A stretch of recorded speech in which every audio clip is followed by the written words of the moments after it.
안녕하세요. 오늘도 사연살롱을 찾아주셔서 감사합니다. 저는 서울 광진구에 사는 40대 초반이고 결혼 12년에 접어든 여성이에요. 초등학교 다니는 딸을 하나 뒀고 직장맘이고요.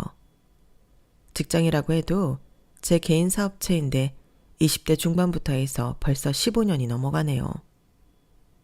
아이 키우고 집안일에 회사 일 하면서 밖에 잘 못 다니는 제게 사연살롱은 큰 낙이기도 하고 제 취미가 돼버렸어요. 다양한 사연을 들어보니까 세상에는 별별 사람이 다 있구나 하는 생각도 드네요. 어쩜 저런 일이 있을 수 있지? 하고 놀랄 이야기들도 있고요. 그런데 가만히 생각해보니 저도 황당하다면 황당한 세월을 보냈더라고요. 그래서 오늘은 이렇게 마음먹고 사연을 보내게 되었어요. 저는 원래 시어머니와 잘 지내다가 작년부터 연락 안 하고 살고 있어요. 명절이며 행사며 인사도 남편만 하지 저는 안 가고요. 이건 남편이 전적으로 동의한 거라 당분간은 시댁에 갈 일이 없을 것 같아요. 나이 많은 시댁 어른들한테 모질게 하지 말라는 분도 계시겠지만 저도 처음부터 이러지는 않았어요. 시어머니가 저한테 한 일은 이혼까지 생각할 만큼 저를 괴롭게 했거든요. 시어머니도 그걸 나중에 알게 됐는데요. 그럼에도 사과는 하지 않더라고요. 자기도 그때는 그럴 수밖에 없었다나요? 아무리 나이 많은 윗사람이어도 아랫사람에게 사과할 일은 해야 되지 않나요? 저는 그렇게 생각해요. 저희 시댁도 저희 집도 정말 감쪽같이 속은 일이 있긴 해요. 바로 그 일 때문에 지금처럼 사이가 벌어졌고요. 그럼 왜 제가 시어머니와 연락을 끊고 사는지 차근차근 말씀드려 볼게요. 결혼 전 양가 인사를 하고 상견례를 할 때부터 시댁도 친정도 서로 얼굴 붉히는 일 없이 무난했어요. 속마음은 어땠는지 몰라도 친정 부모님도 남편 정도면 괜찮은 사윗감이다 하셨고 시댁에서도 저를 좋게 봐줬고요. 딸이 태어났을 때도 시어머니는 저를 닮아 예쁜 손녀를 봤다며 기뻐하셨어요. 유별나게 사이 좋은 고부지간은 아니었지만 무난히 지내는 편이었어요. 저도 시댁의 며느리로서 할 만큼 했고요. 남편은 공무원이고 시동생은 대기업에 다녔어요. 남편보다는 시동생 연봉이 더 높았고 잘 나가기도 했어요. 저는 재래시장에서 개인 사업을 하는데 이 바닥이 워낙 좁다 보니 어떤 일을 하는지 구체적으로는 말씀드리지 않을게요. 이거 듣고 저라고 바로 알아차리는 사람들이 있을까봐 그러니 양해 부탁드려요. 제 사업 규모는 작지만 안정적인 수익을 내고 있었기 때문에 신혼 초부터 부족하지 않게 쓰고 살았어요. 그래서 시어머니한테 따로 용돈도 더 드리기도 하고 같이 쇼핑도 다녔죠. 시어머니는 아들 둘 키우면서 일해본 적이 없다고 하며 좋아하셨어요. 내가 며느리를 잘 들였어. 지은이가 한 번도 해준 적 없는 걸 네가 해주는구나. 지은이 뿐이니? 석훈이게는 더 바빠서 얼굴 볼 시간도 없었지 뭐냐. 이제야 내가 효도를 받는구나. 어머니, 그럼 지은 오빠랑 도련님하고는 뭐 하셨어요? 뭐 하긴 아들놈들이 얼마나 무뚝뚝한지. 둘 다 대학 들어가서는 나랑 집 앞 슈퍼도 안 갔다. 그래요? 그럼 어머님 앞으로 저랑 가끔씩 나와요. 며느리 보고 이런 재미라도 있으셔야죠. 아우, 말만 들어도 좋구나. 나도 남들한테 며느리 자랑 좀 해야겠다. 아들들 키워봤자 다들 말도 없이 무뚝뚝하게만 하고. 이런 게 딸 키우는 재미구나. 어머니는 제가 챙겨드리는 게 꽤나 좋으셨던 모양이었어요. 해드리는 입장인 저도 기분 좋았고요. 시어머니가 저를 좋아했던 이유는 또 있는데요. 바로 제가 재산을 좀 불렸거든요. 결혼하고 제가 시부모님께 말씀드려 2번 작은 건물을 샀다가 팔라고 조언을 드렸어요. 그 덕에 시부모님은 부동산으로 차익을 내서 여유가 생겼어요. 2억 정도를 손에 쥐게 된 거였고 그걸로 시어머니는 저를 많이 신뢰하게 됐죠. 결혼하고 힘들게 시작하는 신혼부부도 있는데 제가 수입이 좀 되니 그런 일 없이 편안히 시작한 것도 꽤나 좋아했고요. 근데 시댁이 당시 상황이 좀 안 좋아서 제가 예단을 안 받았거든요. 시어머니도 그런 거 욕심 안 낸다고 하셨고요. 아무리 집이 어려워서 며느리한테 잘 못 챙겨줘도 받을 거 다 받는 시댁도 있잖아요. 시어머니나 시아버지나 그런 건 욕심 안 내셔서 예단을 안 해도 된다고 하셨어요. 괜찮은 분들이라고만 생각했어요. 근데 나중에 알게 된 건데 남편이 중간에서 시어머니 요구를 안 된다고 이런지하에 싹 다 잘라버린 거였어요. 해주는 거 없으면서 바라지 말자고 아주 강하게 나갔다는 거였어요. 어쨌든 저희와 시댁은 별 문제 없이 잘 지냈는데 그러다가 한번 트러블이 생긴 적이 있어요.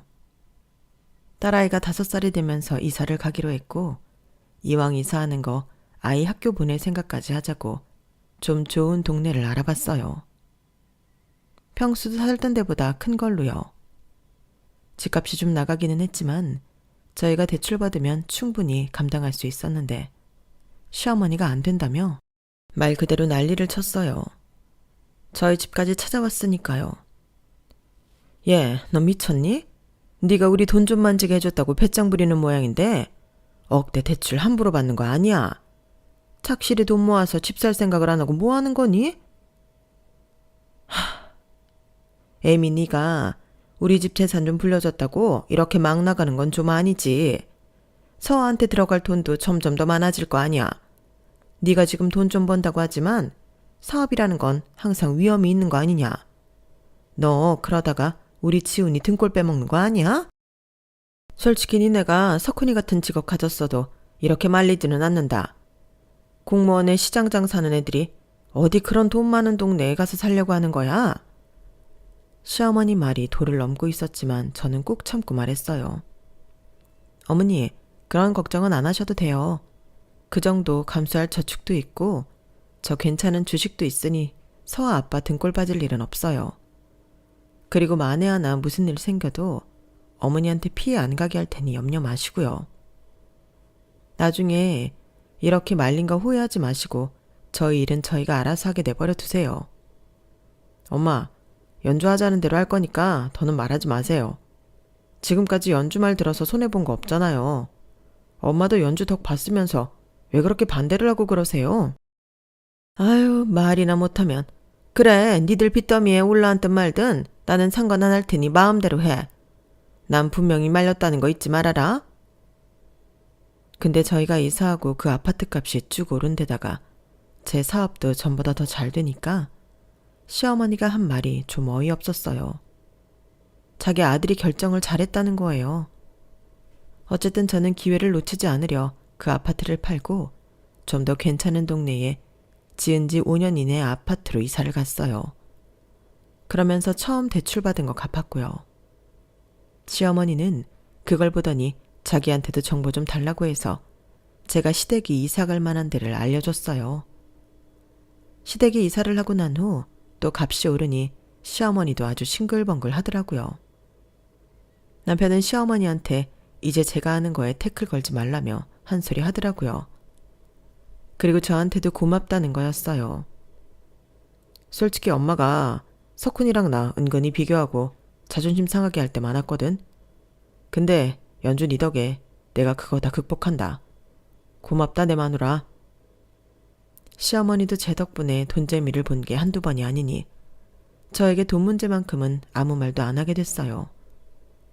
저는 시댁의 용돈도 전보다 더 드리면서 우리만 잘 살자고 하는 거 아니라는 걸 보여줬죠. 그리고 저는 신혼 초부터 시댁 제사 지내는 거 아무 말 없이 잘 따랐거든요. 친정도 제사를 지내니 그저 당연하다 여긴 게 있어요. 시아버지는 제가 요즘 젊은 사람 같지 않게 제사일도 척척 알아서 잘한다며 엄청 좋아하셨어요. 시동생보다 제가 더 자기네 집안 사람 같다나요? 그도 그럴 게 시동생은 자기 편한 대로 하는 사람이어서요. 어릴 때부터 공부 잘하고 인물 훤하다고 시어머니가 칭찬을 아주 입에 붙이고 살았는데 그래서인지 자기만 아는 이기주의자로 자란 것 같아요. 막말로 못돼 처먹었어요. 남편하고 저한테 장남 집안이 부모 더 챙기는 법이라며 자기 귀찮게 하지 말라고 대놓고 말하고요. 대기업 다니며 월급도 많이 받고 머리는 좋아서 일 잘해서 인센티브도 꽤 받는다던데 우리 딸 인형 한번 사본 적이 없는 사람이에요. 그리고 눈이 엄청 높아서 웬만한 여자들은 눈에 차지도 않았고요. 시어머니가 우리 잘난 아들 결혼 못하면 어쩌냐며 혼자 한탄을 한 적이 한두 번이 아니었어요. 그래서 애가 달아 여기저기 선자리도 알아왔지만 시동생은 단 한 번도 그 여자들 마음에 든다고 한 적이 없네요. 그렇게 시부모님 애만 태우더니 갑자기 결혼을 한다고 하는 거였어요. 너무 놀란 시어머니가 시동생을 앉혀놓고 말했네요. 여자? 너 연애했어? 언제부터? 얼마 안 됐어. 걱정하지 마. 내가 어디 아무나 데려오겠어? 엄마 둘째 며느리 의사야, 의사. 어머, 세상에 의사? 어디 병원 의사인데? 개인 병원 하냐? 아님 대학병원에 있어? 강남 대형병원에 있어. 얼마 전 선배들한테 스카우트 됐다고 하더라고. 남편도 궁금한 게 많은지 이것저것 물어봤어요. 근데 의사들은 같은 의사들끼리 많이 만나던데 어떻게 너랑 만난 거야? 아, 나랑 같은 골프클럽 다니더라고. 의사들도 꽤 오던데? 뭐 이런 식으로 끼리끼리 만나는 거지. 근데 의사면 결혼할 때 돈 많이 들어가는 거 아니야? 의사 신랑 만난다고 돈 몇 억은 우습게 쓴다던데? 여자라고 다르겠어? 혜정이 엄마랑 둘이 살고 집안도 우리랑 크게 다르지 않아. 장모님하고는 벌써 식사 마쳤고 우리더러 알아서 하시라던데? 이 정도면 진짜 괜찮은 집 아니야? 의사 딸 가지고 장사하려면 할 수도 있잖아. 저나 남편은 좀 미심쩍긴 했지만 시동생이 하도 자신있게 말하니 그런가 보다 했어요. 시어머니는 아주 신이 났죠. 집안에 의사가 들어온다고요. 그렇게 일사천리로 2달 만에 뚝딱 결혼을 하고 시동생은 시댁과 버스로 2정거장인 곳에 신혼집을 얻어 살게 됐어요. 시동생은 자기네 처가에 별거 안 해줬다 했는데 알고 보니 자기 장모랑 동서한테 똑같은 고급 명품 가방을 사줬더라고요. 동서가 받은 예물들은 이름만 들으면 다 아는 엄청 값비싼 것들이었고요. 근데 나중에 알게 된 사실인데 거기에 시어머니가 꽤 돈을 보탰다는 거였어요. 저 결혼할 때는 단촐하게 하자며 별다른 거 챙겨주지 않았는데 말이에요. 물론 저희도 그만큼 해드린 건 없지만 아무것도 안 해주기는 동선의 친정도 마찬가지였어요. 그래도 저 아무 말 안 했어요. 그런 거 갖고 일일이 따지는 게 좀 유치하게 느껴졌거든요. 근데 남편이 한 번은 시댁에서 밥을 먹고 온 후에 고개를 갸웃하더라고요. 의사들이 원래 저런가? 말하는데 공부한 티가 안 나는 것 같아. 그리고 나 저번에 우연히 석훈이가 자기 장모랑 재수씨랑 있는 거 봤는데 어째 딸하고 엄마 사이가 연주 너랑 장모님 같지 않아. 어색해. 뭐 모녀지간이라고 해도 집집마다 다르고 의사라고 다 공부 잘한 티 나는 거 아니겠지. 엄마랑 사이가 별로 안 좋나? 결혼할 때도 그냥 알아서 하라고 했다며. 보통은 엄마들이 내 딸 잘 부탁한다는 말은 할 텐데 그런 거 같지도 않고 사이가 안 좋나 봐. 어쨌든 저는 동서하고도 잘 지낼 생각이었어요. 기싸움 같은 거 사회생활에서나 하면 되지 집안까지 끌고 들어오고 싶지도 않았고요. 근데 제가 재래시장에서 일한다고 무시하는 동서에 시어머니가 은근히 동조하기 시작하는 거였어요. 시어머니는 동서를 거의 공주처럼 대하면서 저한테 함부로 하기 시작했어요. 그러다 보니 그간의 정이 무색하게 마음이 상했고 점점 시어머니가 싫어지더라고요. 제 덕에 돈 벌었다고 좋아하더니 의사 며느리 들어왔다며 저를 진짜 도우미 취급하는 거였어요. 그리고 자기 돈 써가며 명품 치장해줘 놓고 받은 것도 없는데 의사인데 결혼해준 것만으로도 충분하다나요? 얘 둘째야, 너는 아무것도 안 해온 것 같고 눈치 볼 거 전혀 없다. 네가 예단이고 보석이야. 이건 거의 로또지 뭐. 석훈이가 잘났으니 너 같은 며느리도 본 거지만 아무튼 아주 친구들이 나 부러워 죽는다고. 내가 요새 그 맛에 산다. 시어머니는 그렇게 좋은 티를 대놓고 내더니 명절이나 제사 때도 동서는 부엌 가까이도 못 오게 했어요. 동서는 그걸 아주 잘 이용해 먹는 사람이었고요. 일부러 들어가서 일하는 척을 하는 거예요. 하지도 않다가 시부모님 나오면 앞치마 매거나 싱크대 앞에 서서 접시 들고 있어요. 그러면 시어머니가 거의 뜨다시피 와서 말리는 거죠. 거의 한편의 시트콤이라고나 할까요? 둘째, 너 거기서 뭐하냐? 이리 와서 앉아라. 네가 무슨 집안일을 한다고 해. 여기 집안일 잘하는 사람 있는데 너까지 나설 필요 없다. 너는 그냥 앉아서 나랑 과일이나 먹으면 된다. 서아애미 너 얼른 설거지 마치고 나가서 둘째 좋아하는 레모네이드? 그거 좀 사와라. 응? 얼른 해. 오늘따라 왜 이리 꾸물거려? 그렇게 제가 설거지를 마치고 레모네이드를 사오면 동서는 제가 앞에 놔줄 때까지 꼼짝도 안 하고 있다가 말로만 이러더라고요. 형님, 제가 너무 민망하네요. 어머니 정말 왜 저러시는지 모르겠어요. 그래도 형님이 집안일을 너무 잘하셔서 제가 마음이 한결 편해요. 그래, 많이 먹어. 말이야 그렇게 했지만 제 속이 편한 건 아니었어요. 시어머니가 동서를 더 좋아했던 건 명절이나 행사 때 친정은 안 가도 시댁에 오더라고요. 그러니 제가 친정 가는 것까지 눈치를 주려고 하셨어요. 하지만 그건 시아버지가 뭐라고 하셔서 안 하기는 했지만요. 동서 말로는 친정이 멀어서 자기는 병원 당직도 있는데 왔다 갔다 하다 보면 피곤하기만 하다는 거였어요. 저는 좀 이상했어요. 동서, 병원 강남 땡땡 아니야? 거기 명절 때 무조건 놀지 않아? 나 예전에 가봤는데. 형님, 그게 저희가 병원 금요를 확장하면서 바뀌었어요. 외과는 응급실 개념으로 명절 때도 하는데 그때는 의사들이 돌아가면서 나오거든요. 동서는 피부과 아니냐고 피부과가 외과 일을 하냐고 물어보려는데 시어머니가 중간에 끼어들며 말이 끊어졌어요. 근데 뭐 그런가 보다 했어요. 근데 시어머니가 그때부터 동서가 밥 먹으면 바로 집에 돌려보내기 바쁘더라고요. 둘째, 너는 무조건 쉬어야 돼. 여기서 편히 쉴 수나 있겠어? 얼른 가서 마음 편히 쉬어라. 얘 첫째야, 너는 애들 이모님 댁에 좀 가자꾸나? 네, 지금이요? 어머니, 저 친정 가봐야 된다고 말씀드렸잖아요. 너는 지척에 있는 친정 뭘 그리 못 가서 안달이니? 네 동서는 멀어서 가보지도 못하는 친정인데. 그래서 네가 지금 지훈이 석훈이 이모한테 인사를 못 가겠다는 거냐? 아주 네가 이제 배짱이다.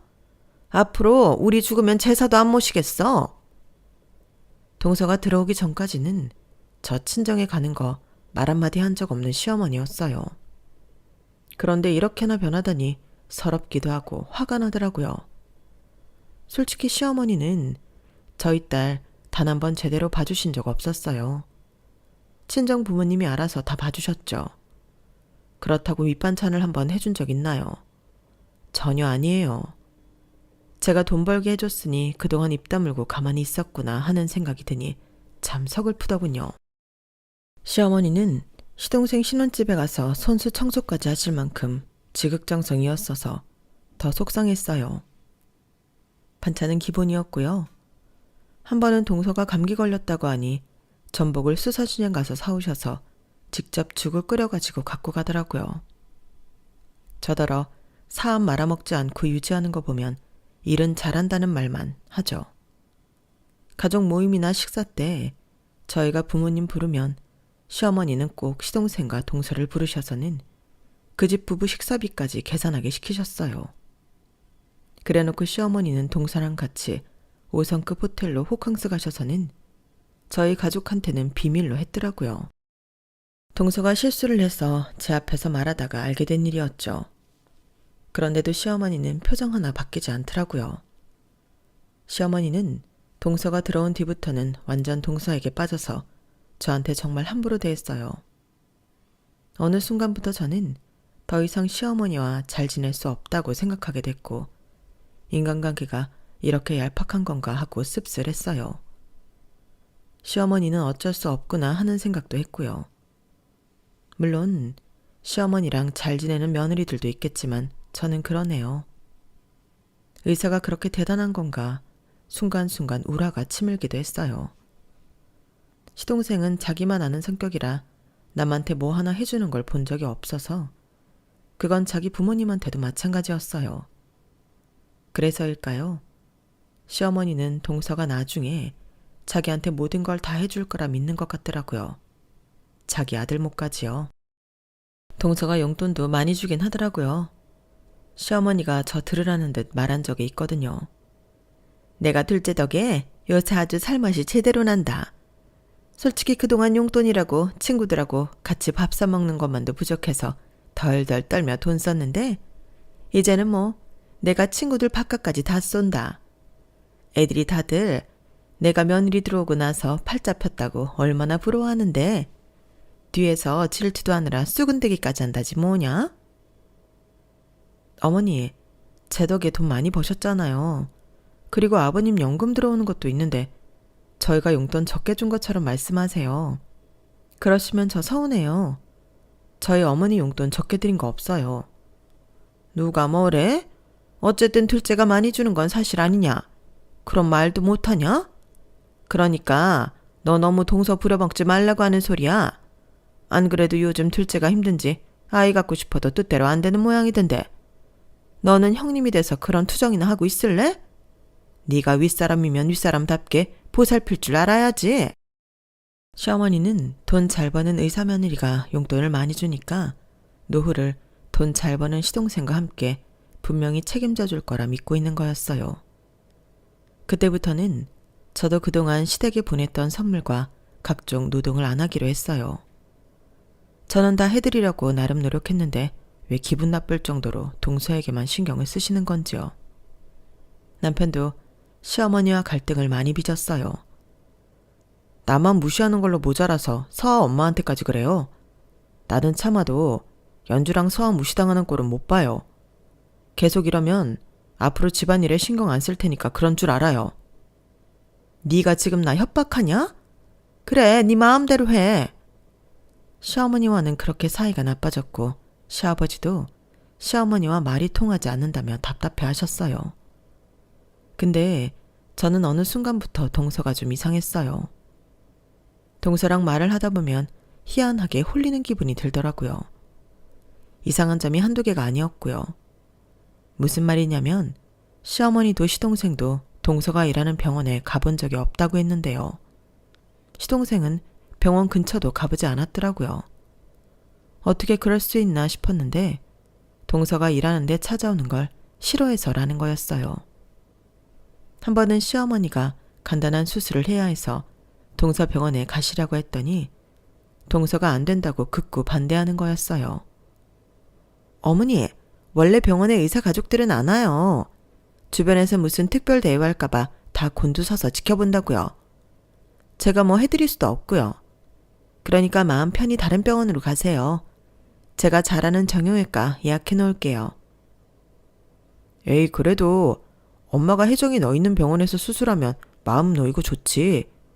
골프클럽 의사들은 보면 자기네 가족들 병원 갈 일 있으면 꼭 자기들 병원으로 오라고 하던데 왜? 우리가 덕 보는 게 싫어? 그래, 둘째야. 나도 의사 며느리 덕 좀 보자. 응? 하지만 동서는 너무한다 싶을 만큼 칼같이 거절했어요. 지금은 아닌 것 같아요. 저도 병원 내에 입지가 있잖아요. 어머니, 제가 정말 곤란해요. 다음번에 혹시 다른 일로 병원에 올 일 있으시면 그때는 봐드릴게요. 솔직히 시댁 식구들이 제 직장까지 찾아오는 거 싫어요. 어머니, 저 분명히 말씀드렸어요. 시어머니는 결국 동서한테 밀려서 다른 병원에서 수술을 받았어요. 그런데 시어머니가 병원비를 시동생이 알아서 부담한 데서 웬일인가 했거든요. 아니나 다를까 남편이 와서 열받아 말하더라고요. 진짜 황당해서 말이 안 나온다. 오늘 석훈이한테 엄마 병원비 얘기 꺼냈더니 뭐라 그러는 줄 알아? 글쎄 돈이 없대. 그러니까 우리 덜어내란다. 아니 그게 무슨 소리야? 서방님하고 동서가 내기로 한 거 아니었어? 내 말이. 집도 있고 외제차 끌고 다니는 놈이 돈 없으니까 나보고 내래. 아니 대기업 다니고 의사인데 그게 말이 돼? 그래서 좀 꼬치꼬치 캐물었더니 어디 투자해서 물려있다나? 그것도 재수씨가 돈을 더 끌고 와야 된다고 했대. 뭘 투자했냐고 하니까 그것도 제대로 말 못하고 갖고 있던 거 죄다 쏟아부었대. 참네. 재수씨 말만 믿고 그런다는 게 도대체 이해가 안 되네. 동서는 병원 때문에 바쁘다고 시댁에 와서 제대로 있다 가지도 않는데? 그거 참 이상하네. 투자야 뭐 할 수도 있지. 서방님 돈을 전부 넣고도 더 끌어오라니까 하는 거지. 투자는 그렇게 하는 게 아닐 텐데. 서엄마 가만히 있어봐.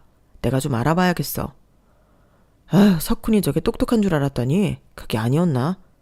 진짜 어떻게 살고 있는 건지 모르겠네. 남편이 걱정하는 말을 들으니까 저도 걱정이 되더군요. 제가 그때 일이 바빠서 정신이 없을 때라 남편이 열심히 알아보고 다녔어요. 그러더니 며칠 지나지 않아서 아주 사색이 되어 집에 오더라고요. 서아빠, 얼굴이 왜 그래? 무슨 일 있어? 당신 내가 오늘 뭘 알아낸 줄 알아? 참나 기가 막혀서 말도 안 나온다 진짜. 와, 석훈이 그 자식 진짜 머리 좋은 거 맞아? 뭔데 그래? 뜸 들이지 말고 이야기 좀 해봐. 재수씨 말이야, 의사가 아니야. 내가 흥신소 사람하고 같이 알아봤는데 강남 땡땡병원에는 김혜정이라는 의사가 없어. 김혜윤은 있더라. 근데 전혀 다른 사람이고 재수씨 알지도 못해. 심지어 간호수 중에도 김혜정이 없어. 그럼 동서 뭐야? 의사가 아니면 도대체 뭐 하는 사람인데? 확실한 거야? 정말 충격이었어요. 동서는 의사도 아니었고 그 병원에서도 근무한 적도 없었어요. 한마디로 의사라고 사칭하고 시동생에게 접근해서 결혼까지 한 거였어요. 더 기막힌 건 의사 딸 아깝다며 상견례 자리에 나오고 결혼식에서 혼주 자리에 앉아있던 엄마도 가짜고 결혼식장에 왔던 하객들도 다 가짜였다는 거였어요. 이건 흥신소에서 더 알아본다고 했어. 아무튼 의사는 절대 아니야. 정말로. 그래서 어머니 병원에 간다고 하니까 아주 난리를 쳤구나. 대단하다. 서아빠, 이거 얼른 어머니한테 알리고 서방님한테도 말해. 그러고 보니 불안하네. 있는 돈 끌어서 다 투자하고 했다는데 이거 다 한 거 아니야? 그럴 가능성도 있겠지? 와, 어떻게 우리 가족한테 이런 일이 생기지? 일단 이번 주에 아버지 생신이니까 그거나 무사히 지내고서 어떻게 해보자. 아니면 그날 그 자리에서 확 말해버리든지. 알았지? 저는 시아버지 생신날까지 아무 말 하지 않고 꾹 참았어요. 가슴속에서 불안은 점점 커져만 갔죠.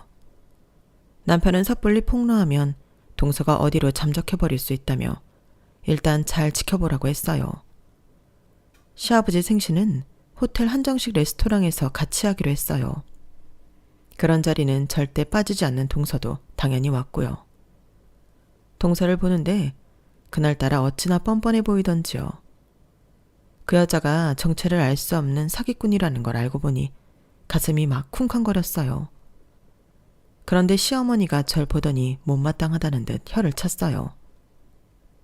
너는 뭐하다 넷장을 부린 거야? 둘째는 그 바쁜 병원 일을 하면서도 벌써 와 있는데. 그래요? 정말 병원 일이 바빴는지 아무 일도 안 한 건지 모르잖아요? 제가 날카롭게 말하자 동서는 황당하다는 듯 저를 쳐다보더니 시어머니한테 도와달라는 표정으로 우는 소리를 하더라고요. 어머니, 형님 왜 저러시는 거예요? 너 뭐 잘못 먹었니? 지금 무슨 소리를 하는 거야? 아니 내가 정말 이런 데서 교양 지키고 싶었는데 너 둘째한테 무슨 억하심정 있니? 너 시장 바닥에서 굴러먹은 거 티내는 거야? 그러더니 시어머니는 손가락으로 제 가슴길을 쿡쿡 찌르는 거였어요. 그러자 마침 온 남편이 시어머니를 뜯어 말렸어요. 그러는데 동서가 나한테 빈정거리며 이렇게 말하는 거였어요. 형님은 돈도 못 벌면서 바쁜 척 하시네요? 그 말을 듣고 저는 더 이상 참을 수 없었어요. 그래서 휴대폰을 꺼내 시어머니한테 보여줬죠. 거기에는 동서가 투자자 설명회를 하는 모습이 찍혀 있었어요. 이 사람 의사도 뭣도 아니에요. 사기꾼이라고요. 서방님 돈 전부 뜯어냈고 지금도 이렇게 투자랍시고 사기치고 다니는 사람이요. 서엄마, 여자 꽉 잡아. 지금 경찰 오니까 이리 와서 잡아. 호텔은 한순간에 아수라장이 됐고 동서는 도망치려다 저한테 붙잡혀서 꼼짝을 못했어요. 시어머니는 이게 다 뭔지 몰라 얼굴이 시뻘개져 있었고요. 남편은 시어머니한테 말했어요. 엄마, 석훈이가 있는 돈 없는 돈 전부 재수씨가 투자하자는 대로 했다길래 너무 이상해서 다 알아봤어요. 땡땡 병원에는 김혜정이라는 의사도 간호사도 그냥 직원도 없어요. 그리고 의정부에서 상가 투자하라고 저렇게 뻥을 치고 있는 거고요. 시어머니는 얼이 빠진 사람처럼 멍하니 우리를 둘러봤어요. 어머니 아니에요. 오해예요. 제가 다 설명드릴게요. 동서는 그 순간에도 거짓말을 멈추지 않고 변명을 했어요. 시어머니는 가만히 동서를 보더니 앞에 다가왔어요. 그러더니 동서의 뺨을 철썩 올려붙였어요. 정말 소리가 어마어마하게 컸죠. 뺨을 맞은 동서는 눈에 금세 눈물이 차올랐어요. 저 진짜 억울해요. 아니라고요. 석훈씨, 내가 다 설명할게. 하지만 이미 시동생도 얼굴이 하얗게 질려서 입만 벌리고 있었고 시아버지는 화가 나서 이게 다 무슨 일이냐고 혀를 차시고는 먼저 집으로 가버리셨어요. 그렇게 잠시 후 경찰이 왔는데 형사가 정말 깜짝 놀랄 말을 하는 거였어요. 이소혜 씨, 사기 및 갈취 혐의로 긴급 체포합니다. 알고 보니 이미 다른 사람들한테 고소를 당한 당시 지방에서 유명한 사기꾼이었던 거였어요. 그렇게 동서가 경찰에 끌려가고 저희도 경찰서에 가서 진술을 했네요. 그리고 나왔는데 시어머니가 대뜸 이러시는 거였어요. 그러게, 니들이 석훈이한테 신경을 썼어 봐. 이런 일이 생겼겠어? 니들이 좀만 더 잘했어야지. 저는 너무 어이가 없었어요. 어머님 말씀 너무 서운하네요. 그게 하실 말씀이세요? 서아 아빠 며칠 없는 동안 시간 쪼개가며 서방님 무슨 일 생길까봐 이렇게 다 알아본 건데 어떻게 그러세요? 이제 와서 그러면 뭐해? 결혼하기 전에 이랬어야지. 됐어서 엄마. 더는 엄마랑 말할 거 없어. 엄마가 언제 우리 말 듣기나 했어요? 의사 며느리 본다고 들떠서 우리 식구들 무시나 하고. 사과해요 지금 당장. 하지만 시어머니는 더 꼿꼿하게 우리를 쳐다보며 말했어요. 내가 왜? 나도 피해자야? 큰아들이 똑똑하지 못해서 생긴 일인데 내가 왜 사과를 해? 아무튼 나도 전혀한테 물린 돈 있는데 그거 못 찾는 건 아닌지 모르겠네. 네? 엄마도 투자한다고 돈을 줬어요? 아니 어떻게 그런 짓을 해요? 서엄마가 어떻게 불려준 돈인데? 시끄러. 그러니까 그 돈 받을 수 있는지 그건 알아보라고.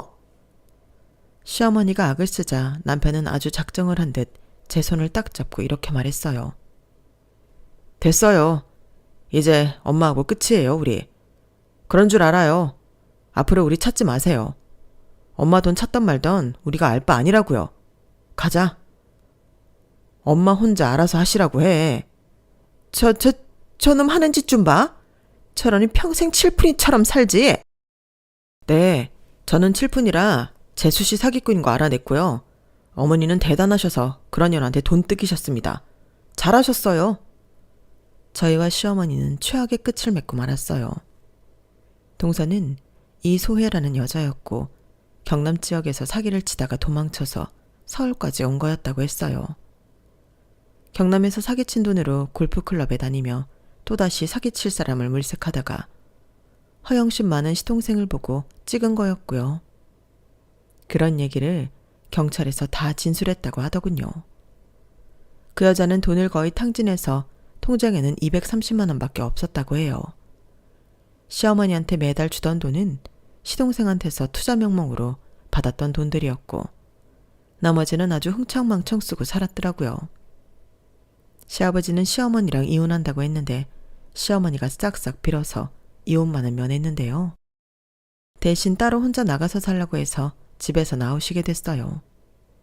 동서 때문에 집안이 완전 풍비박살이 난 거죠. 그러고 났는데 시어머니가 이제는 저한테 돈을 달라고 하시더라고요. 나 거기 투자한다고 대출받은 것도 있어서 갚아야 돼. 그러니까 그 돈은 네가 좀 해다오. 날 어떻게 생각하는지는 알겠다만 그래도 네가 첫째라면 나는 모셔야 되지 않겠니? 아니요, 어머니. 저 그렇게 못해요. 어머니 저한테 어떻게 하셨어요? 그날도 저더러 뭐라고 하셨는지 아세요? 시장에서 굴러먹었다고 했어요. 왜 그런 돈을 달라고 하세요? 어머니 어디 가서 고상한 돈 받아다 쓰세요. 저 어머니 못 모시고 살아요. 정 들어오신다고 하면 저 서아 아빠한테 이혼하자고 할 거예요. 서아 아빠가 저랑 살까요? 어머니랑 살까요? 어쩜 그러니? 세상에 이런 며느리는 없는 법이야. 그냥 없는 셈 치세요. 제가 뭘 해도 어머니 눈에 곱게 보이겠어요. 저 다시는 어머니 안 볼 거니까 그렇게 아세요. 그러자 시어머니는 길길이 날뛰었어요. 이 못된 게 말하는 거 봐. 니네 친정도 똑같이 당할 줄 알아. 이 못된 거사. 아니요. 우리 엄마 아빠는 지금껏 저희한테 베풀기만 하셨거든요. 그러니까 절대 그런 일 안 당하실 거예요. 사람은 다 자기가 한 대로 받는 법 아니겠어요? 그럼 이만 저 가보겠습니다. 그렇게 카페를 나온 저는 집에 왔어요. 남편도 저한테 잘했다고 하더라고요. 그런데 시동생이 찾아와서 남편한테 돈을 달라고 하는 거였어요. 남편도 시동생하고 격하게 싸웠죠. 결국 남편 입에서 가족도 아무도 보지 않겠다는 말이 나왔어요. 다시 나 찾지 마. 내가 그 집 장남 노릇 다시는 하나 봐. 너만 챙기던 엄마 네가 알아서 잘 모시고 살고 돈도 네가 다 해결해. 알았어? 진짜 징글징글하다. 아무리 가족이라지만 이건 아니지. 다시는 보지 말자. 제발 좀. 어? 결국 시동생의 결혼은 동서가 구속되고 이혼하며 끝이 났고 시어머니와 시동생은 엄청난 빚을 지게 되었어요. 시아버지는 절대 갚아주지 않는다고 하시고 둘 다 내쫓았고요. 저희는 시어머니와 시동생과 저령과 마찬가지로 연락을 끊게 되었어요. 그렇게 살다 보니 남편은 지금처럼 편할 때가 없다고 하더라고요. 저희는 매주 일요일에 시아버지를 찾아뵙고 같이 식사도 하고 집안일도 도와드리고 있어요. 시아버지는 저나 남편한테 몹시 미안해 하셨어요. 평생 시어머니한테 잡혀 사셨던 분인데 마지막에 이런 용기를 내신 게 정말 놀라웠죠. 저희가 시아버지는 마지막까지 잘 모시기로 했네요.